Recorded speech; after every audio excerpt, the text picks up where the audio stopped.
All right. I've kicked off recording. So welcome everyone. Thanks for coming.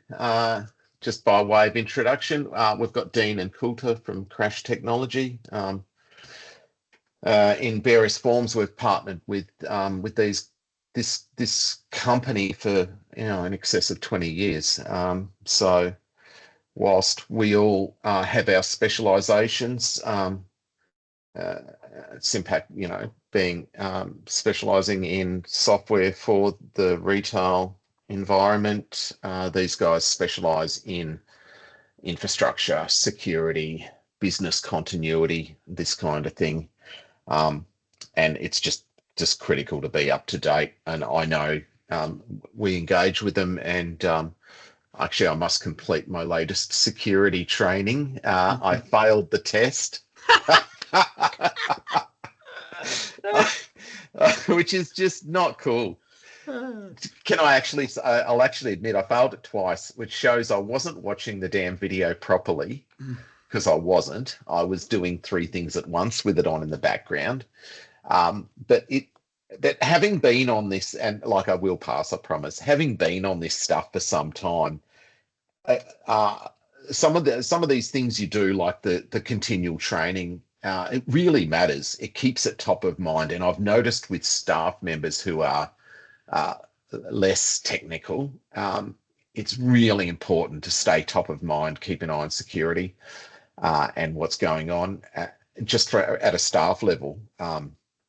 And also the business continuity thing for me is just an absolute no-brainer, which I'm sure you guys will get into a bit later. So housekeeping, as I mentioned before, feel free to put any questions in the chat or hang on to them. And when we get to the end, we'll do a bit of a Q&A, if that's okay, just for the fact that it's there might be questions that pop up that do get answered later in the discussion. And when we get to the end, we'll go through that. And also, there'll be a recording. I'll send that out to everyone, and there'll be a link up on our website as well on the recording of this. So without further ado, over to Dean and Coulter from Crash. Thank you very much, guys. Thanks for having us. Just a quick introduction. Dean is the MD at Crash Technology. He's also the founder of the business.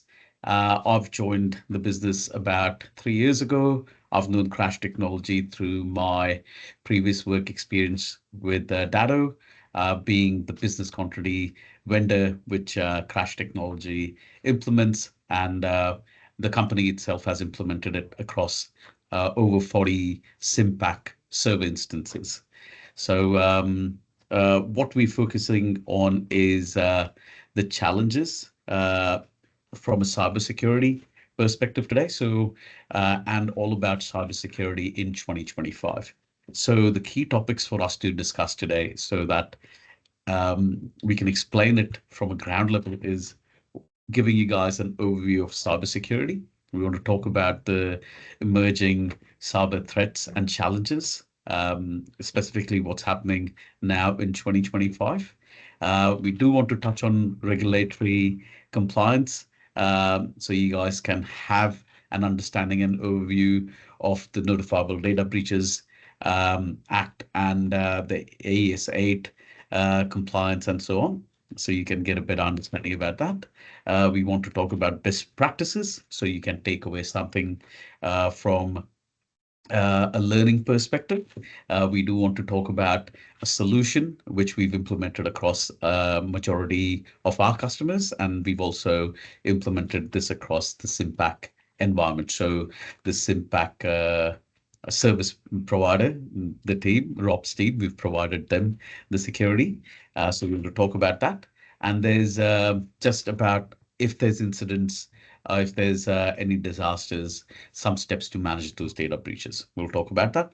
So most of the technical stuff, which will like the top two topics, the easy stuff, the entertainment, is being covered by me, and all the tough tech and regulatory compliance and what the solution is will be covered by Dean. Uh, so let's give you guys a bit of an understanding about who we are. So quickly, I believe a few of you have already seen this. IT is who we are. Crash Technology has been in the IT industry for over 20 years. We've also, over the last few years, acquired businesses like Tech Support and ITLX, who've been in the industry for over 30, 40 years and have had an ongoing service to a number of market and stores or home hardware stores way beyond us being involved directly with them. So we consider ourselves as risk compliance experts. So we are providing a reliable, innovative service with specialists in our team who have the knowledge to make your systems compliant, and we are the experts. So you can always come to us when you have any sort of questions in regards to IT, whether it's deploying a PC or a new Sympac server environment, or whether it's an incident which you have or are facing, or whether you want to prepare yourself to protect and prevent those challenges from affecting your business, you can contact us. So that's a bit about who we are. Let's talk about what is cybersecurity. A lot of times I've heard people or businesses think cybersecurity is having um, something like Kaspersky AV on their PCs, or something like having Symantec AV on their PCs. So a home antivirus is not having a cybersecurity solution.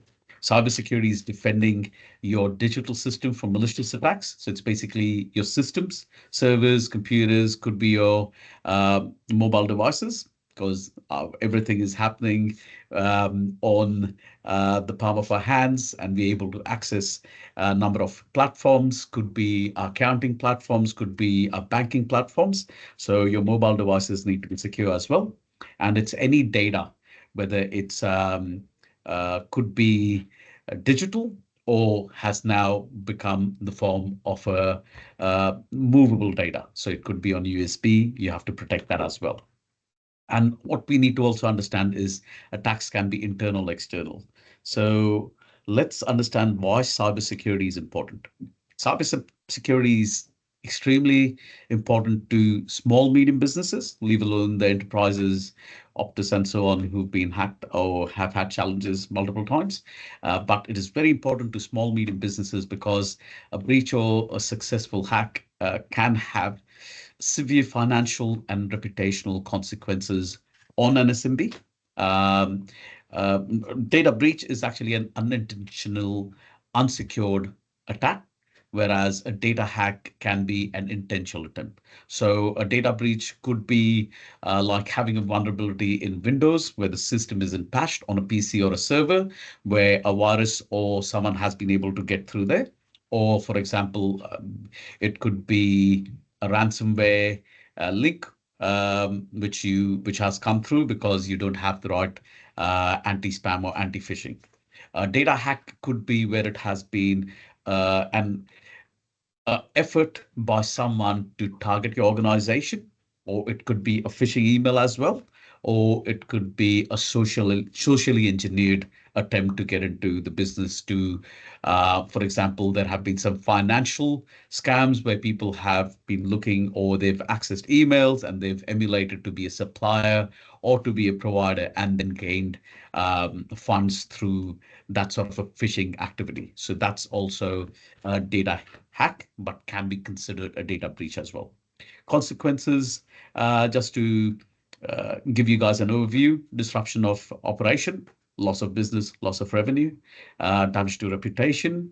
Everybody knows cyber attacks and cyber hacks can happen to anyone, but still there's sometimes challenges by maybe some of your top customers who would face challenges because of disruption to operation. Compensation to customers, that is being brought in as part of regulation. I think there were some changes in October last year. And obviously there's legal costs and fines. If you don't have insurance, cyber insurance, you can be left, trying to foot a lot of bills, including charges from companies who will investigate the attack and try to get your data back, like IT companies like us. So just getting over that, let's understand why SMBs are so attractive to cyber criminals. We understand and we know as SMBs ourselves, we wear multiple hats, and we are wearing multiple hats because we've got limited resources. So we've got few resources who are actually have cybersecurity expertise or IT expertise. So we are leaving ourselves vulnerable from a limited resources perspective. Our defenses can be weaker. We've seen some instances where we've walked into some businesses and they've got a router from Telstra and they don't even have a firewall, and they believe that router from Telstra, which could have some basic blacklisting, whitelisting, could have some port filters, will protect the business. Now that's where you've got weaker defenses, or you might choose to get semantics AV, which is great if you are not trying to access remote desktops, or you're not trying to expose yourself to larger challenges. I don't want to bag any organization, but I'm just giving an example that a home antivirus is not going to give you effective defense against cyber attacks. So you could have weaker defenses. The business itself, the employees are not completely cyber aware, which basically means the employees might be the ones who could cause a challenge by clicking on something or by not restarting and updating their Windows machines. So we need to ensure that our team is cyber aware. And what cyber criminals understand is we've got valuable data. SMBs have valuable data which is valuable to their business. They've created the business, their customers, over 20 years of hard work, sweat and tears. So cyber criminals understand that we can hold smaller businesses to ransom by having access to data. Hence, you have a lot of ransomware challenges appearing every day. Now, losing data is easier than what we might think. There's human errors and mistakes happens all the time. I've had challenges where I've clicked on a sales email where it says, oh, quote's being accepted, and I haven't really looked at it. I've clicked at it, and luckily, yes, we had the technology. The technology caught it right then and there and didn't execute the PDF. So I've done it myself. So it can happen to anyone. Systems and network programs could have errors, could have vulnerabilities which aren't being patched, which could be known vulnerabilities, but your firewall or your AV is not picking up that, or you don't have an intrusion detection prevention system. Natural disasters, yes, Australia is seeing them more and more, and we're also seeing other challenges around the world, which we shouldn't be classing as natural disasters, but there's different challenges over there, which we need to have our data available. We've got hardware, software glitches, so we can lose our data if the server isn't backed up. Does it have a business continuity aspect to it? If that data isn't being put in the cloud, we could have challenges where we've seen servers fail one drive and all of a sudden another hard drive has failed and there's no redundancy and the server goes locked down. We've got to rebuild the system. It takes us 3 days. Insider threats, I believe we've got a very strong work culture in Australia, and people work productively and they work proudly, but there can be challenges where you might get a disgruntled employee. So odd can happen. And the elephant in the room, malware, ransomware, viruses, we've got challenges over here. So some of the common cyber threats, malware. What is malware? It's a malicious software designed to steal, compromise, harm your data. It could be an adware. So hence, when we deploy a firewall, we try and block a lot of websites or categories of websites. We try and block a lot of countries trying to get in or access to different regions. We try and block that. So adware, botnets, they once again happen when you are on a lot of online sort of salesy websites, or social sort of websites. You can get a lot of bots and botnets in the background, and you can end up clicking on something which will end up opening another 100 ads and so on, or can collect your data and try and sell that. Rootkit is pretty much something which has been planted in. You've got spyware, you've got Trojan horses, and you've got viruses. So this information is just to give you some general knowledge. Has anyone seen this?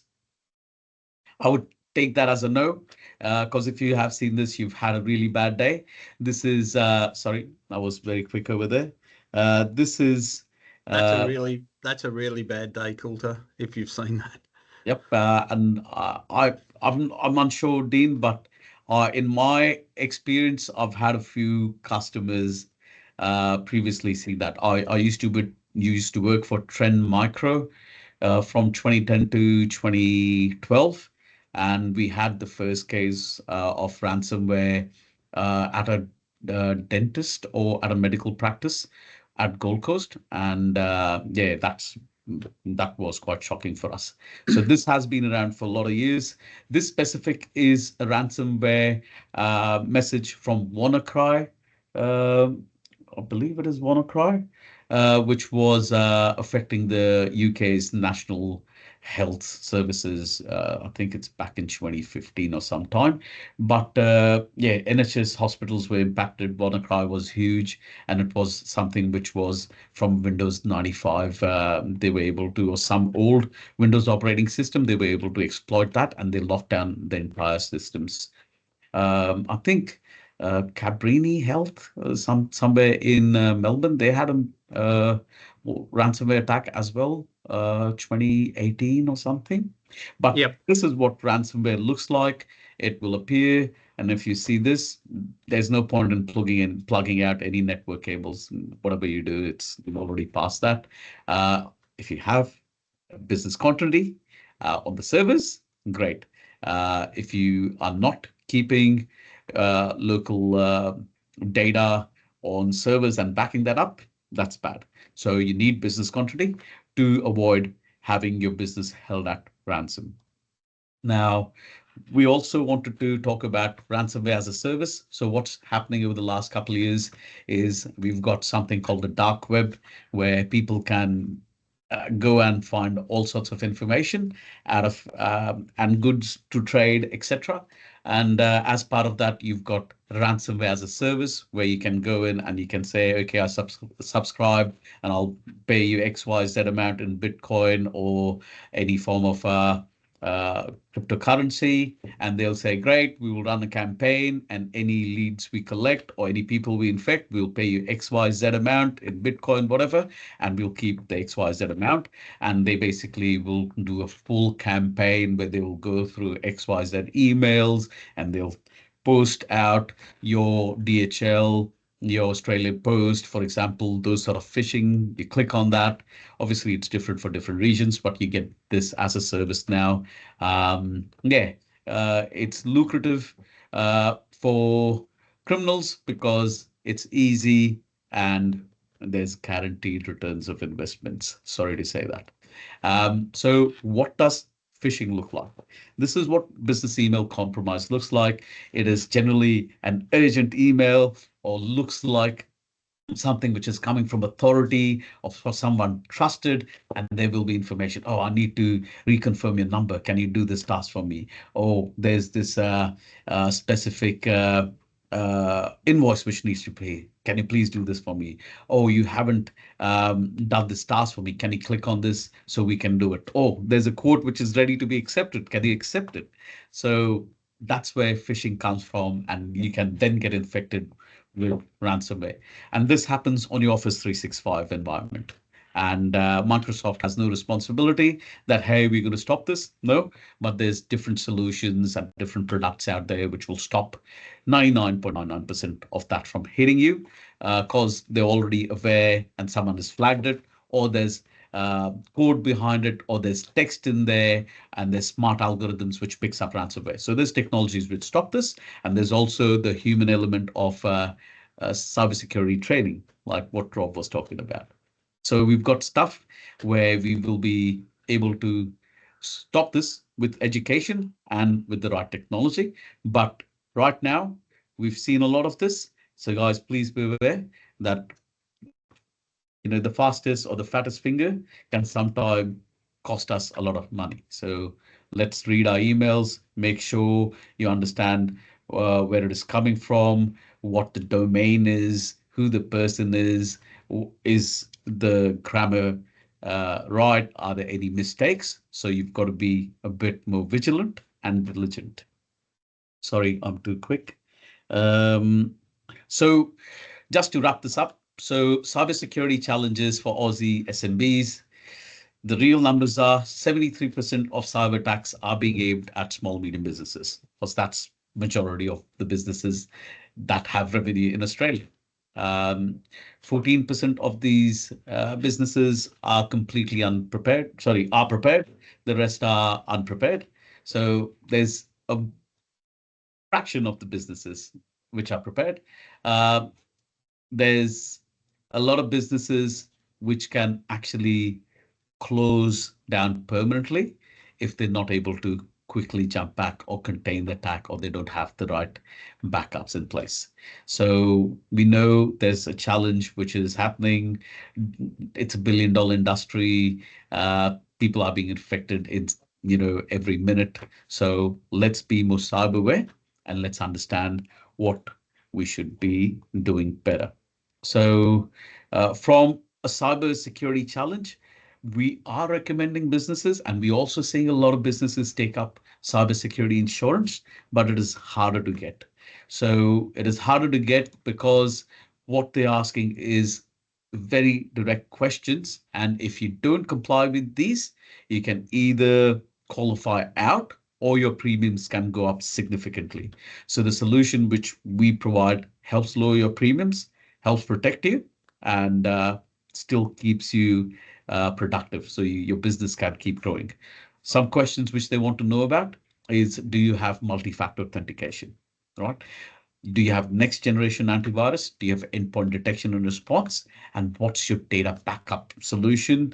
Is it on premises? Is it on an external hard drive? Is it encrypted? Is it in the cloud? How does it actually work? So this is what you as businesses need to be aware of. Now, we've all heard about, there's Optus, Medibank. We've heard about the Latitude challenges.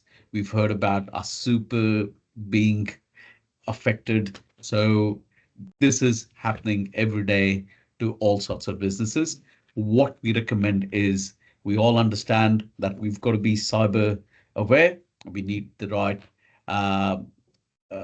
level of training and understanding of the challenges, and we need to align ourselves with the framework. So frameworks could be the NIST cybersecurity framework, it could be the Australian Essential 8 framework, or it could be some cyber essentials which help you guys be cyber ready. So this was all the fun part, or maybe not the fun part, the hard part.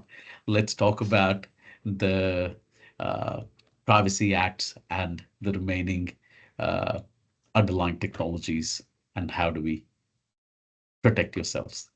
So Dean, over to you. Okay, thanks, Coulter. Again, just reiterating on what Coulter has mentioned. I'll go through.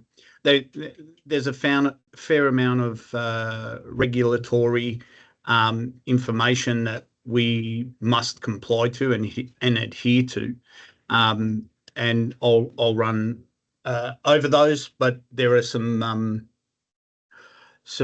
clear things that I've seen in my time and through my experience, which I'll go over as well. So the Privacy Act at the moment is an ongoing changing landscape. They're adding information to that all the time. One of the things that has just been released is mandatory reporting of cyber attacks.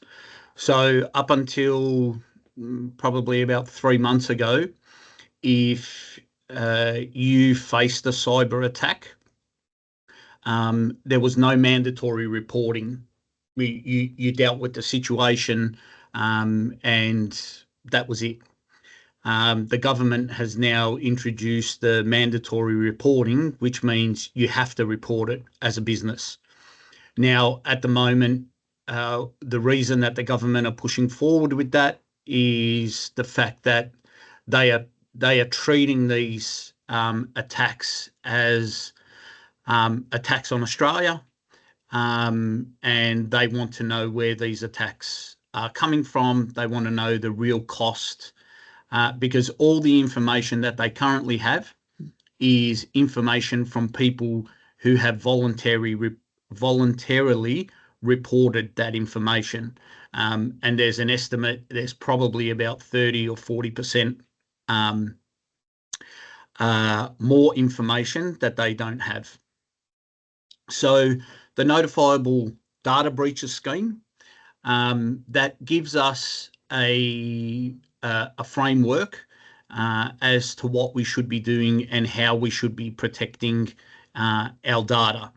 Now, we do provide a service that puts together a data breach policy, which we've ran through with a few of our customers, where we create a document, we run through a process, we have a look at that, we run a mock data breach, we have a team involved, documentation that is followed, and we run through that process. Now, that alone immediately impacts your insurance policies, because they ask for that in your insurance policy. So, and what the Notifiable Data Breaches Act tells us is that all data must be protected, and that we must have a policy around that data. So one of the things that a lot of businesses don't understand is that they think that it's only based around digital data. Now, that is not a fact.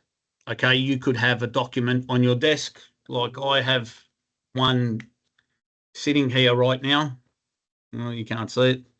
And just through the normal course of business, I have accounts receivable, accounts payable information, which sits on my desk.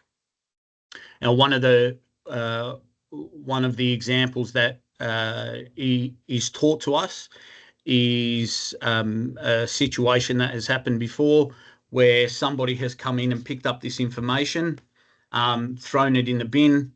The cleaners come at night, grabbed all the information, dumped it in the dumpster, and somebody's gone through and collected that information. Now, that is a data breach. Okay, so the Data Breaches Act, Cybersecurities Act, it's all about protecting our data, and it's all about changing a mindset. Now, unfortunately for us, we're living through a time where this stuff is being made up on a day-to-day basis. It's not something that we know what the end game is already. We have no idea yet. So probably the biggest example I use is, I come from an era where everybody hated passwords, and we had the option to bypass a password. And then when we didn't have the option to bypass a password, we used password. And then when we had to change it, we changed it to password 1. Now, when I look at the generation of my children, their passwords are nothing like that. Their passwords are more passphrases, and that's because that's what they've grown up with. but a lot of us have come through an era where, you know, password was, it was seen more a pain than what the benefits of it were. So all of these things relate to our data breach acts and our Cybersecurity Act, in particular the Cybersecurity Act of 2024, which is what I was just going over. So these things are becoming mandatory, and what happens is, if as a business you don't give them the respect that they require, they will come back to bite you at some stage. Because if we lose data and we are not following these acts and these policies, then at some point, financially, it will come back to bite us. Cool, to our next screen. So these are the regulations and the guidelines, and in particular for us in Australia, it's very important that we align ourselves with the Essential 8 framework. These are a lot of frameworks that are around the globe, and in particular, the reason that we use the Essential 8 is to do any type of government work, you must align yourself with the Essential 8. The Essential 8 has 4 levels, and it's very difficult to get to level 3. But to work with Australian government, you must be at level 2. To be able to work, you must look at having a minimum of level 1. There is, and it goes level 0, 1, 2, and 3. So the Essential 8 is a framework that's handed out by the government, which says, you know, these are the kinds of things that you must align yourself with in order to protect your business. Now, the Essential 8, again, is an ever-changing document. I would have read at least 300 to 400 pages on the Essential 8, how it works. And then as soon as I finish the last page, within 4 or 5 weeks, there's another page that gets added to that document. So the Essential 8 is an ever-growing document. And again, when I talk about where we are and where we sit at the moment in terms of our cyber awareness. So again, showing my age, you know, we come from an era where, you know, if you know, you knew you could work hard and you had a business idea, or, you know, you were good in business and you wanted to give it a go, you could do it.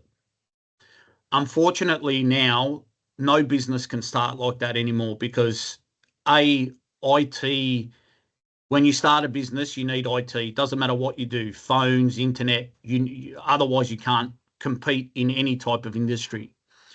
So a lot of people don't give IT a second thought. They say, okay, we'll get a couple of computers, we'll get a server, we'll put it together and we'll be good to go. For me personally, that's when IT was fun, because you could see an immediate impact, you know, to a business. You know, set up a server, get all that kind of stuff up and running. People can work, people can do stuff. It's great. But we don't live in that era anymore. Cyber awareness, cyber security is just as important as running your business. So the Essential 8 is a key component of every business right now. It must be something that is adhered to. And from our perspective, you know, it's very difficult to get that across, to get people to understand that this is where your biggest challenge in business is going to come from. So yesterday's security. Yesterday's security is yesterday's security. It's ever changing. It is immediate.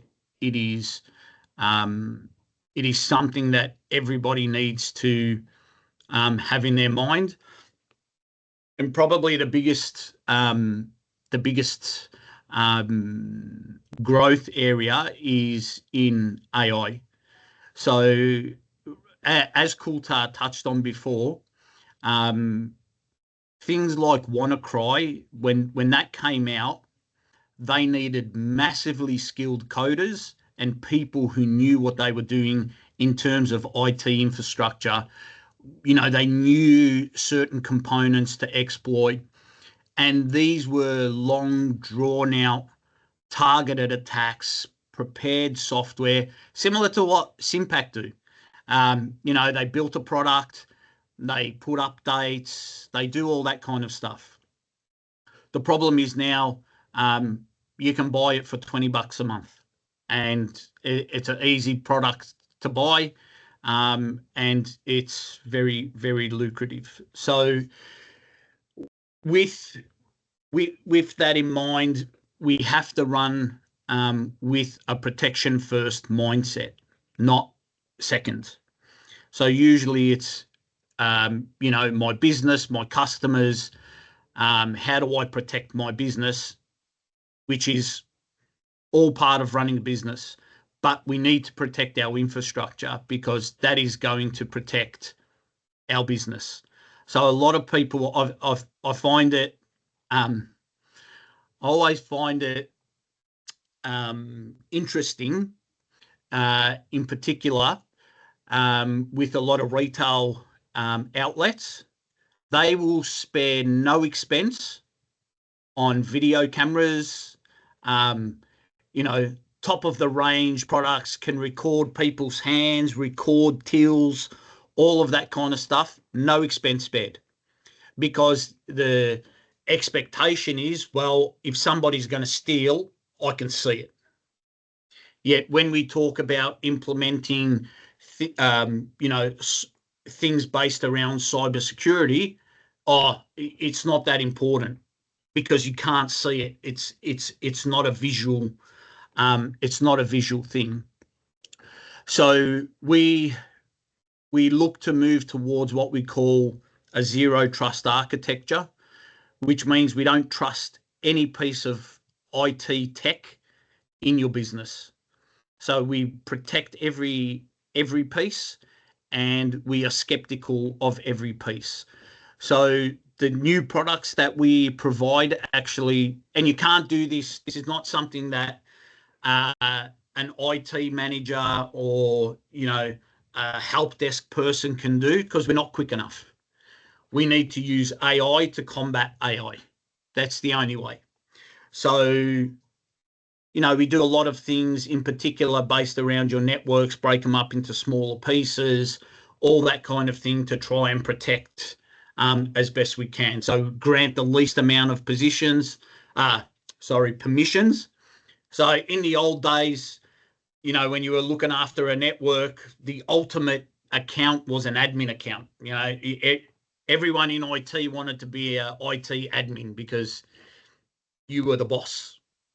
Now you actually don't want to have a single account that has the ultimate permissions, because if that account gets compromised, you're completely done for. So zero trust, we continually review your networks, make sure they're up to date, make sure they're patched. All of those kinds of things are done by not trusting anything in our IT network. This is also one I had just touched on it a little bit about before. Very poor password hygiene. It is rampant in not only retail sectors, but you know, even across our client base. You know, one password shared amongst 15 people. You know, the POS system, POS1, its password is POS1. You know, those kinds of things are rampant everywhere. And what usually happens is they're the machines that get breached first, and everybody goes, oh, but the password, yeah, we know this is a problem across everywhere. but we make an excuse for it until there's a problem. Now, this table that Coulter has put up is fantastic. It tells you just by the amount of numbers, letters, uppercase, lowercase, how long it takes to hack a password. Now, you have to remember that these password hacks aren't done by people who sit there and go, POS 1, POS 2, POS 3. These are all done by AI. So you can see if you had 4 characters in a password that is numbers only, instantaneously AI will hack that password. So we're talking instantly. And then this table goes on to tell you how long it will take to hack passwords depending at various lengths.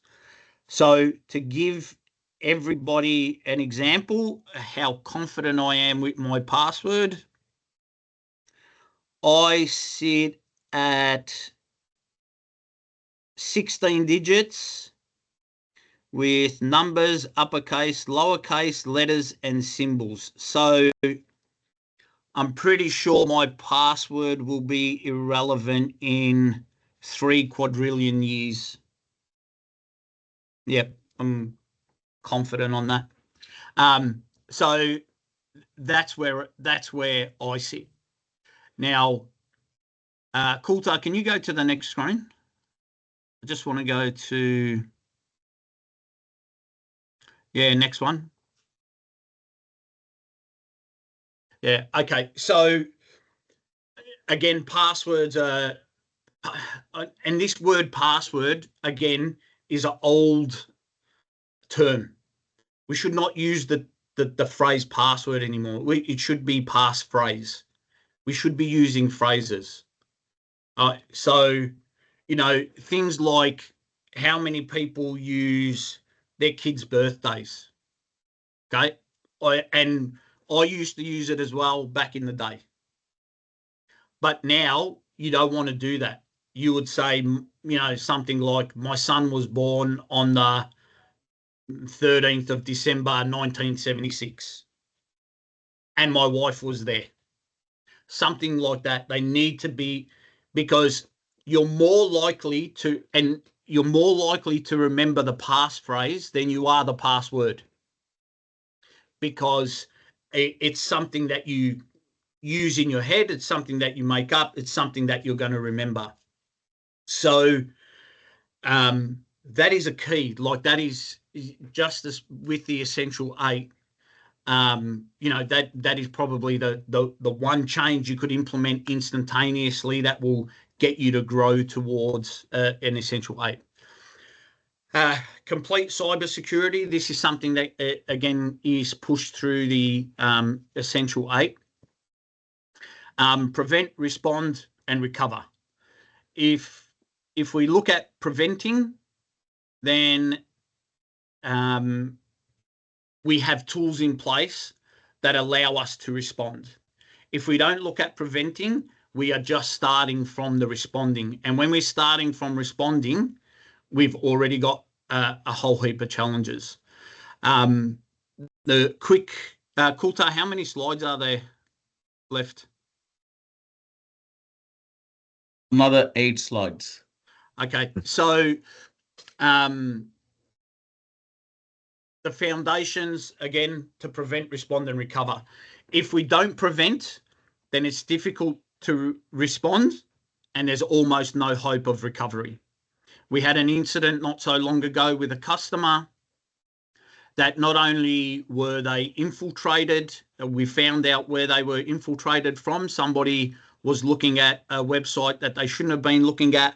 They got access to that computer, so it automatically bypassed some firewall rules. They got onto the network. They were able to delete their on-premise backups. They didn't have a data or a disaster recovery and business continuity device. They had a backup which was done on-premise to a NAS box, and that data was deleted. So when we walked in, we were already at the respond stage, and to be quite frank, the business owner who had been in business for 30 years was in tears because she knew she pretty much lost the business. It was just lucky enough that we were able to pull some tools, some forensic tools, and we were able to get her data back, which meant that her downtime was pretty much limited to a weekend. But that's a success story. Like that doesn't happen all the time if you don't prevent. Yeah, the business doesn't transact on weekends. They're a Monday to Friday, 9 to 5 professional services organization.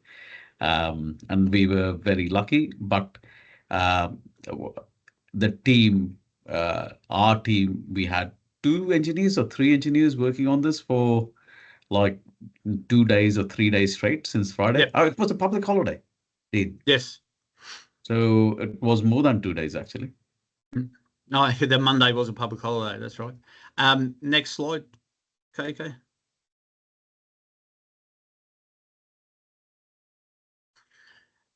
Okay, so these are part of the tools that we use. We use a product called Datto RMM that allows us to monitor the machines, allows us to patch the machines, gives us any alerts on your systems if there are any issues. We also use a product called Datto EDR, which is endpoint detection and response. So that looks and sees if there is anything there. It's a very powerful tool. It's very AI driven. So it logs anything that it sees. It alerts us in our ticketing system, so we're able to see it straight away. It logs those tickets as critical. We actually had one the other day that told us someone had taken remote control of a PC, which we were able to get in, quickly assess, block that connection, and that was the end of the story. If we didn't have this product, we wouldn't have known until it would have been too late. Cool. To our next one.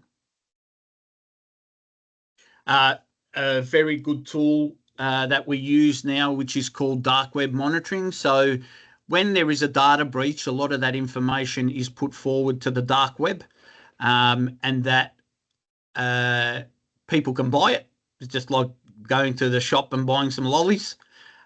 People can buy that information. Part of our tools actively monitor your domain and are able to see if any usernames or passwords or identity theft has been put through to the dark web.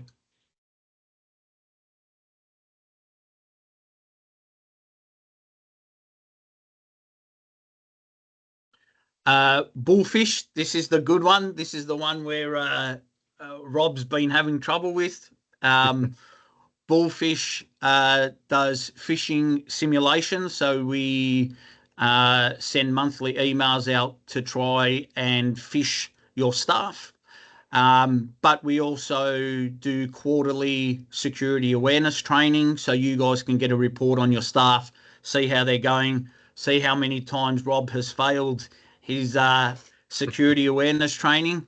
So you can target staff particularly with these type of reports, and the reports are really nice. They tell you, who's done the training, did they fail, all of that kind of thing. So the reporting is fantastic. Graphis, this is another powerful tool. So this actually monitors all of your emails going in and going out. Again, it's AI driven. It looks for inconsistencies in your email, as well as giving you warnings that, hey, you don't know who this user is. Do you trust them? Do you want to report it? Because one of the biggest things that we see in phishing emails is I'll get an email from Robert Goulter. So my computer, Outlook, just goes, hey, this is Robert Goulter. So when I look at it, I'll just see his name and I'll think, oh, yeah, it's Rob. But if you actually check what's behind the @ symbol, it'll say from Yahoo at whatever.com.zy. Now, because Outlook looks at the name, it just pulls it up as it's an email from Rob Goulter.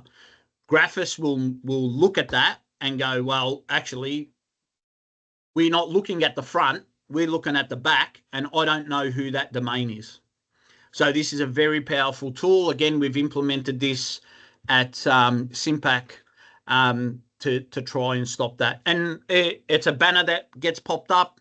The application has a lot of learning. So when you click on remove banner, that will never pop up again.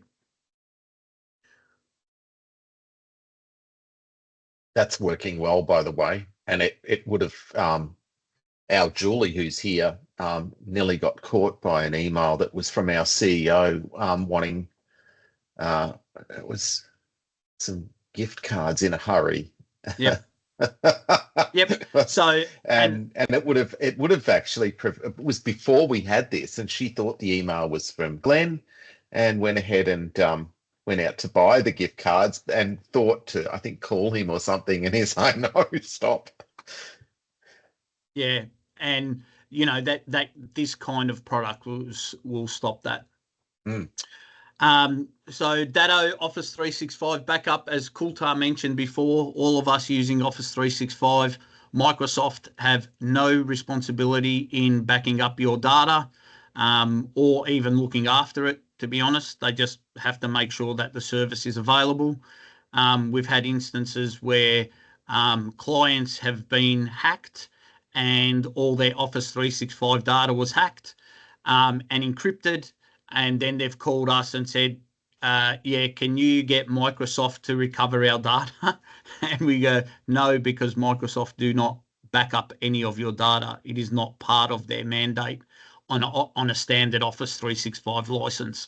So we use Office 365 data protection. It backs up all of your emails, backs up all of your SharePoints, backs up all of your OneDrive. It does this 3 times a day. We can go back, we can look at it, we can pull the information out, we can do all of that kind of stuff. So this is an all-in-one product that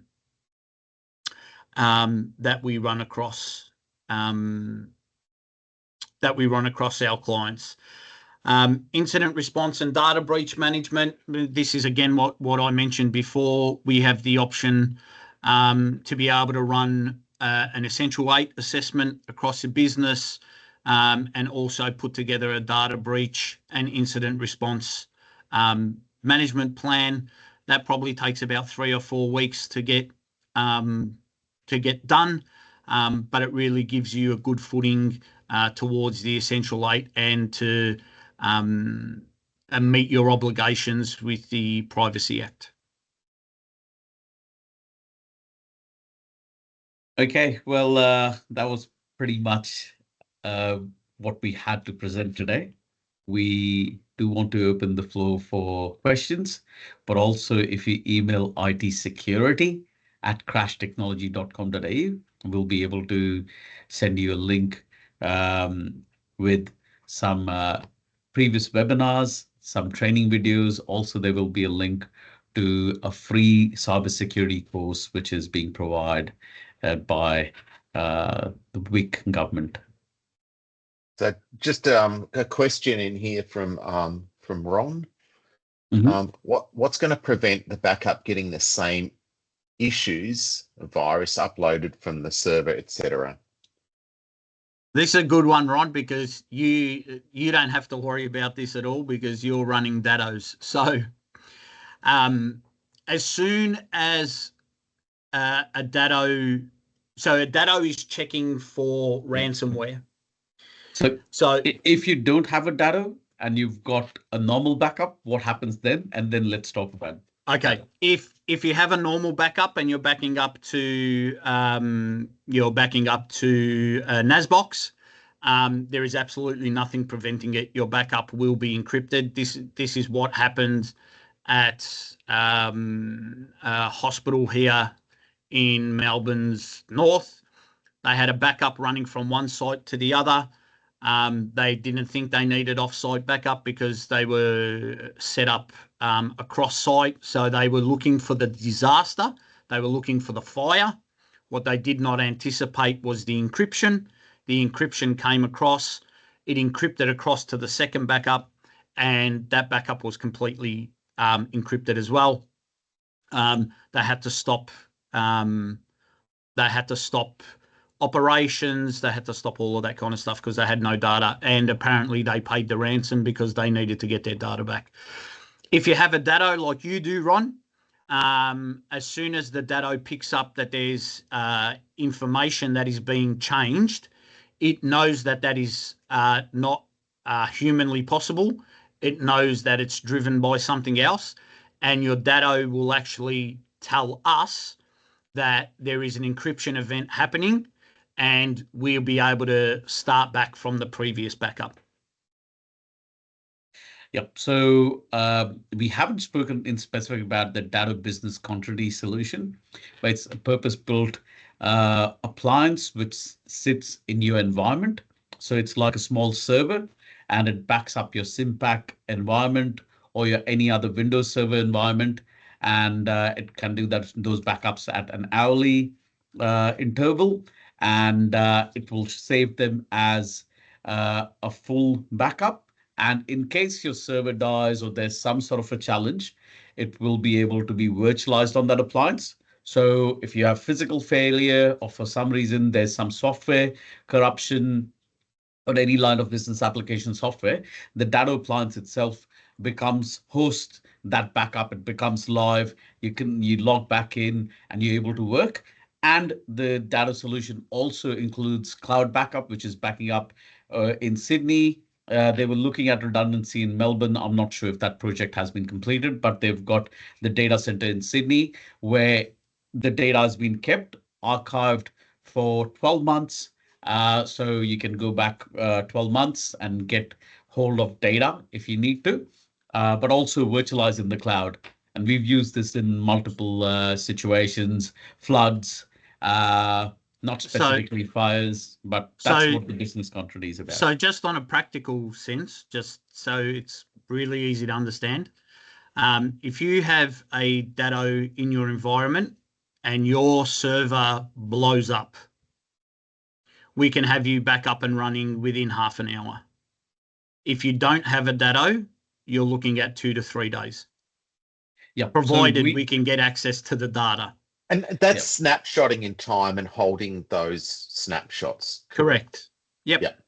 The beauty about the Datto is previous to being Datto partners, we used to use a whole range of different backup products.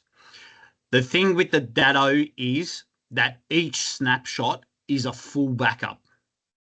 So we can open any snapshot and run it as a server. Yeah, we call it the Datto, but it's actually business continuity, serious business continuity. Datto was the name of the company, but we just call it Datto. Another question we're going to keep rolling.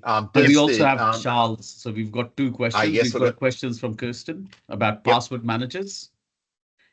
So does the use of a password manager type programs help or protect passwords? Well, yes, provided you don't lose that password that gets into the password manager. That's the only thing.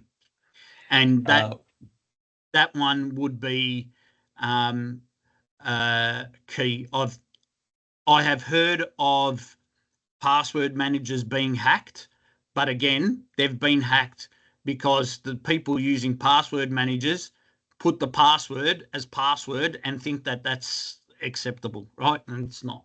So yes, if you use a passphrase, it's fine. Once again, with the password manager, LastPass, whoever, use a 2FA. So Correct. Another level of, So that does help protect passwords. In specific, we don't suggest anyone. I've heard about LastPass, but in specific, we don't resell.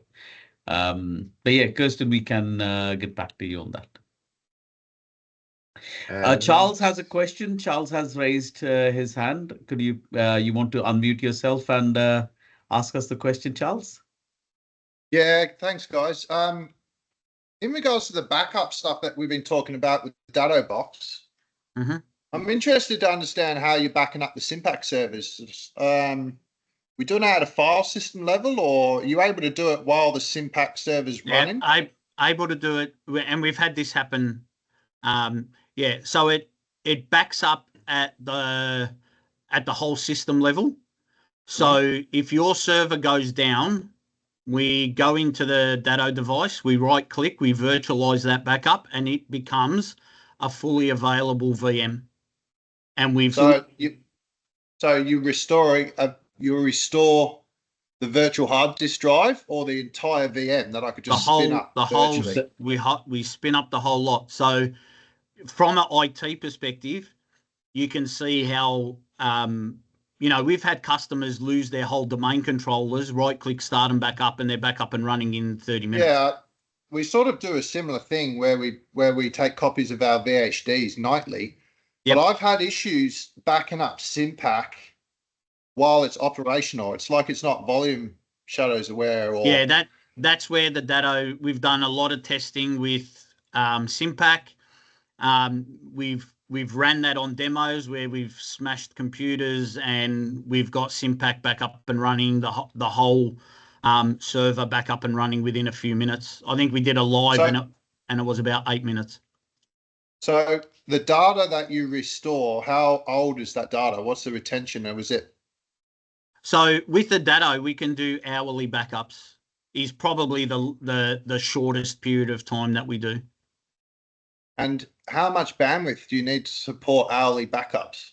Well, you don't need any bandwidth because it's internal first, and then it goes external. So the Datto will retain 3 weeks of information locally, and then it will move that to the cloud. So it's only internal bandwidth. You don't need any internet bandwidth for that type of backup. And you can choose, Charles, you can choose to have only 2 images or 2 backups per day to be pushed into the cloud. So you could have 12 backups a day. I don't know what time your operation is, your end of days runs, and then we run another backup after that. And then we push that into the cloud, and then at midday we push one, and we don't have to push them at that time. We can push them after hours when you think you've got a better chance of pushing them out. I use some software called Shadow Protect now. Are there some solid advantages to the Datto platform?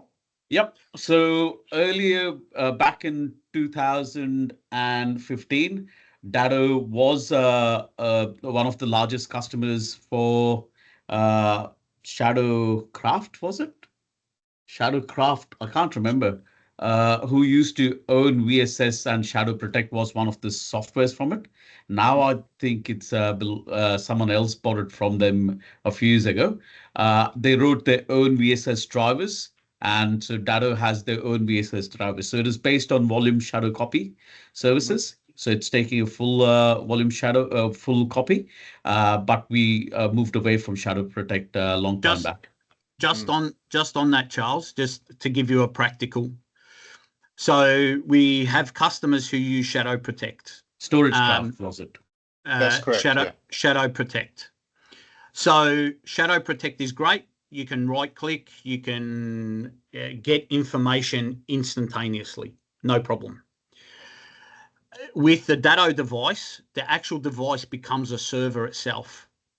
So it has RAM in it, it has CPU in it. So if you lost the server now and you had to go to your backup, you wanted to restore, you wanted to do all that kind of stuff, you have downtime.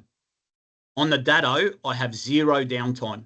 And then we can plan migrating off the Datto back to hardware. We've ran businesses for 2-3 weeks off the Datto, and it actually backs up the running virtual. So it's miles ahead of any product, which is why we use it. All right, that's pretty informative. That's informative. Thanks, guys. No worries. Cheers. All right. Well, I don't see, has anyone else got anything that they would like to address? I don't see any questions in the chat. No, we're good. All right. Well, thank you everybody for coming, and thank you to the guys from Crash. It's good to get an update, and we'll certainly do this again in the future so that we're keeping everyone across what's happening in the landscape. So much appreciated.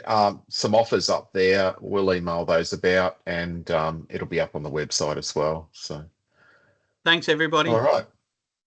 Thanks all. Have a good afternoon. Thank you for joining us. No worries. Cheers. Bye. Thanks. See you. Bye. Thanks, Kirsten. Thank you, Rob.